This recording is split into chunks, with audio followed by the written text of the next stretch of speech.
ОДКБ саммитінен соң Кремльдегі әріптестермен кездескен Қасым-Жомарт Тоқаев Қазақстан мен Ресей арасындағы сауда және экономикалық қатынас туралы не айтты? Бұған Путин не деді? Тоқаев пен Путиннің айтқандары ашық дереккөздердегі мәліметтермен сәйкес келе ме? Осы да және өзге де сұрақтарды бірге сараптап көрейік. Ақшаң болса қалтаңда, қалтаңда да қалтаңда. Қасым-Жомарт Тоқаев Ресей президентімен кездесу барысында екі ел арасындағы тауар айналымын тілге тиек етті. Действительно, нет оснований для разочарования динамикой торгово-экономического сотрудничества, политического взаимодействия между нашими странами. Товарооборот достиг 25 миллиардов долларов.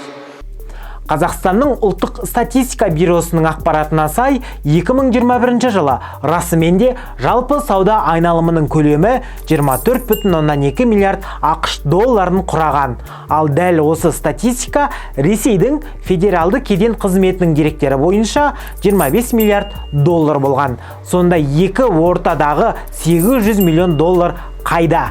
Қазақ-Ресей шекарасындағы деректер екі елде неге екі түрлі? Сұрақ риторикалық болып көрінуі мүмкін, алайда жауап жоқ. Ресей президенті Владимир Путин қазақстандық әріптесінің сөзін легетіп, екі ел арасындағы тауар айналымының өсіміне тоқталды. Все развивается хорошо. За прошлый год у нас рост товарооборота 34 с лишним %.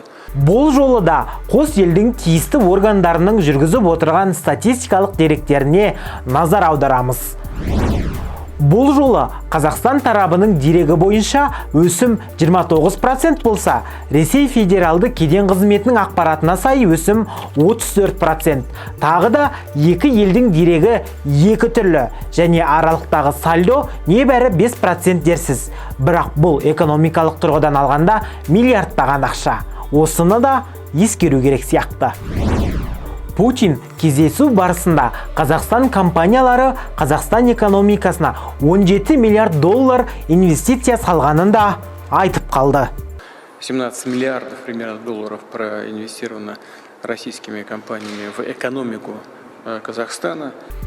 Қазақстанның ұлттық банкінің деректеріне көз жүгіртсек, 2021 жылы елімізге Ресей тікелей инвесторларынан 1,9 миллиард доллар келсе, Ресейдің орталық банкі дерегінше дәл осы жылы Қазақстан нарығына 3,5 миллиард доллар инвестиция құйылған. Ал Путиннің айтқан 17 миллиард доллар инвестициясы 2005 және 2021 жылдар аралығындағы Ресейден тартылған инвестицияның көлеміне жақынырақ. Құрметті оқырман, теңге чектің келесі санын жіберіп алмаңыз.